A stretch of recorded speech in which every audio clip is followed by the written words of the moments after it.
আমার ছেলের আজকে রাতের খাবারের কম্বিনেশনটা দেখুন। মেয়ের সকালে স্কুল আছে, ওই জন্য আমি একটুখানি চিকেন দিয়ে পুর বানিয়েছিলাম, যেটা ওকে কালকে টিফিন করে দেবো।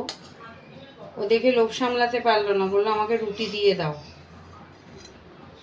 তাই রুটির মধ্যে রোলের মতো করে ওকে দিতে বললো।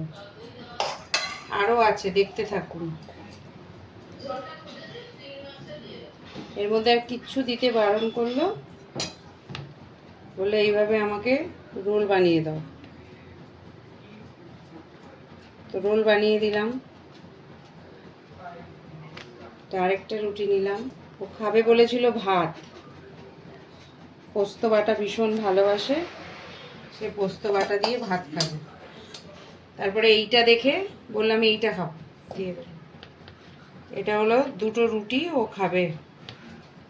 তারপরে আমি ওকে বললাম কি তোর পোস্ত বাটা আছে, তুই পোস্ত ভাজা খাবি না?